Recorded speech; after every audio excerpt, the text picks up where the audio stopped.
Hello and welcome to the All A's show. Are you wondering how many AP classes your student should take in high school? Well, today I'm going to give you three important questions to ask yourself and three considerations to bear in mind so that you can get to the right answer for your student. My name is Annie Agin, and my passion is helping teenagers achieve their highest academic potential.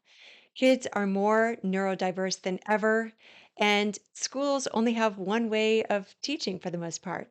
I give kids the keys to unlock their own brain power and hack all their learning so that it makes sense to their very own brain. I transform students who struggle with motivation, organization, and study skills into academic superstars. I empower teens with the most essential tools for their success. And these are tools that, for the most part, are not taught in school.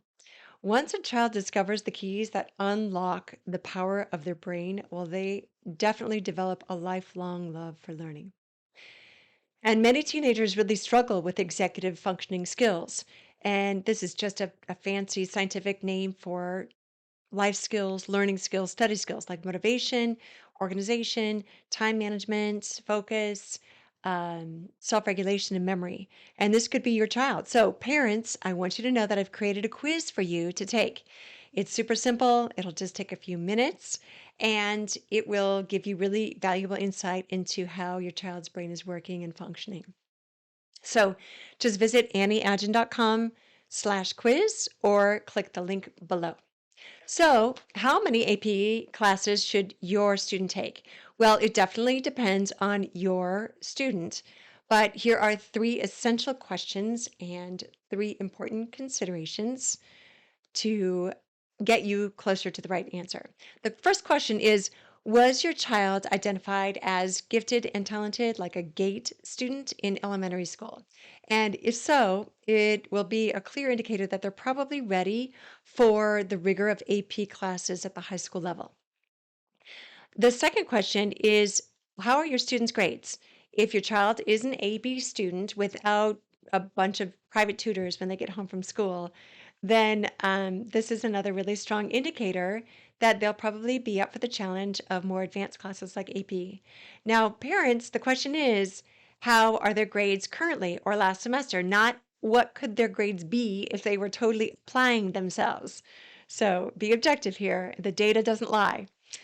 The third question I want you to consider, and this is very important, is how are my students' executive functioning skills? If your child stays pretty organized and turns in quality homework on time for the most part, and doesn't isn't totally texting you every day from school, having you expedite something to them that they forgot at home.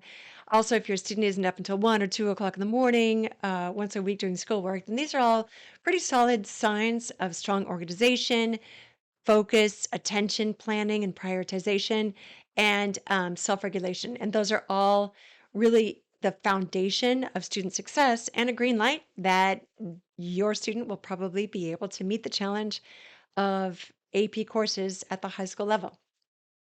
Parents, again, I recommend you click on this link and it will give you more information about your child's brain and kind of what area they may need help in and whether or not they do qualify for a more advanced track. It'll give you a rating at the end and it will inform your decisions around which classes that they're ready for. So don't forget to click on the link and it's below in the description as well, and you'll have the quiz right at your fingertips. So we've covered three essential questions. And next are the three important things that parents don't necessarily know about AP classes. And these are three important considerations. So the first is most students who take the AP test at the end of the semester, at the end of the course, don't get college credit. Taking an AP class is great to get your student accustomed to the demands of a college level course, but the driving motivation is usually to score high enough on the final AP test to skip a college class or to receive college credit. Now, parents, I have some sobering news for you. The College Board reports that only a little more than half of all students who take that AP exam score a 3 or higher. And some colleges and universities, they require a score of 4 or 5 to be awarded that college credit. So you don't want the extra work and the extra stress, to be honest, to backfire on your child. There are hours of study and extra reading in these more advanced classes, and kids feel as if it was all for naught if they're unable to obtain that high score on the AP test. So keep that in mind. And don't forget, you also have to pay for that AP exam. Okay, the second consideration that I want you to bear in mind is a lot of parents, a lot of families are lured into AP classes because their school's grade point average scale is assigning a higher value to advanced classes than on-level classes. So this is part of the weighted GPA scale. Usually a class is worth 4 points on a 4.0 scale, and these AP classes are often worth 5 points on a weighted scale. However, if the student is placed in any class that's outside their proximal zone of learning, they are going to struggle. A little struggle is good, too much is not a good thing. Proximal zone of learning may sound like fluffy pedagogy, but parents, this is very important for you to get. The proximal zone or zone of proximal development is the space between what a learner can do independently all by themselves without any assistance and what they can't do alone. And in almost many cases, at least, when a student is placed in a class that is significantly outside their proximal zone of development, they are going to require lots of extra help from the teachers, retakes on tests, maybe private tutoring that's going to come out of your pocket. And the biggest concern is their confidence almost always takes a hit. Their confidence suffers. All research shows that confidence and academic achievement go hand in hand. This is so important. The greater your student's confidence, the higher their academic achievement is going to be, and the other way around. As grades go up, your student's confidence always grows. Mom and dad, I want you to ask yourselves, am I a competitive parent? Am I a tiger parent, maybe? So be very careful of falling into this trap of pushing your student into too advanced a class that falls outside the proximal zone of learning. Your kiddo will be painfully aware that they can't cut it in that class, but they usually consent because they don't want to disappoint their parent. So it's your job as their parent to make sure that they have a balanced workload. Remember, this is still high school, it's not college yet. All right, now time for the third consideration. Are you building a course roster for your child or the neighbor's child? No matter how level-headed a parent you are, we all catch ourselves getting caught up with the Joneses.